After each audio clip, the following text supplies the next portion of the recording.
Clive Myrie, thank you very much indeed. Well, let's get more reaction now to the news that Saddam Hussein has been executed. Joining me here in the studio is the former Labour MP, Tony Benn.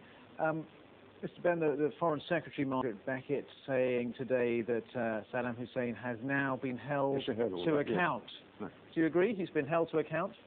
500,000 Iraqi children died because of the sanctions. That was UNICEF. 665,000 Iraqis have died since America and Britain invaded. One more death will solve no problem. And the really important thing is where we move to. And the Americans who voted against Bush recognized the war is unwinnable. Saddam was a brutal dictator, but also a very close ally of the United States. They armed him to go into Iran. They supported him.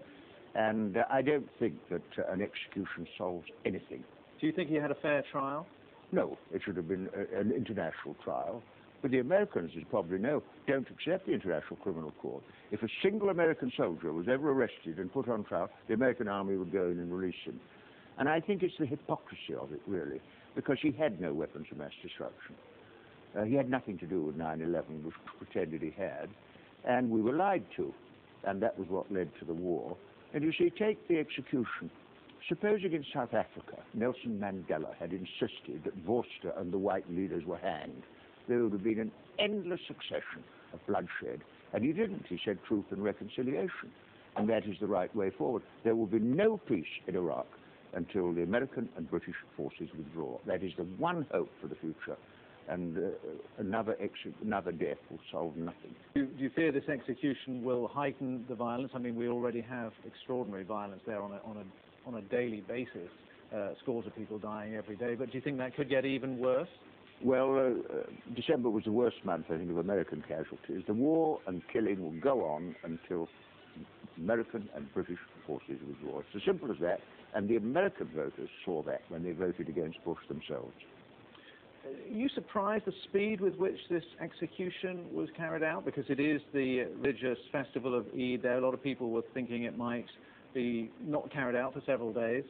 It was a political execution. I mean, when he was captured, Bush said he should be executed before there was even a trial. So I think you have to see it in that context, and it will not solve a single problem. And yes, you say it won't solve a single problem, but a dictator who is responsible for thousands of deaths has to be punished, surely. Does he? What about General Pinochet? The CIA sent him into Chile. He killed thousands of his opponents. And who was his best friend? Mrs. Thatcher. They'll be logical about it. Are you suggesting that he shouldn't have been punished once he was in Iraqi government hands? I think if there was to be a trial, it should have been an international criminal court. But you see, Desmond Tutu's Truth and Reconciliation has got a much better answer than finding one man, put him on trial and hang him. That doesn't solve any problems. I used to be in favor of war crimes tribunals, and I remember the Nuremberg trial. I heard the verdict on the radio. But now it's not the answer. You've got to go forward. And it's very interesting to me that Gandhi, Mandela, and Tutu, none of them Westerners, are the people who give the best moral guidance to the nation and the world today. You were against the war in Iraq, of course, but now Saddam is gone, rightly or wrongly.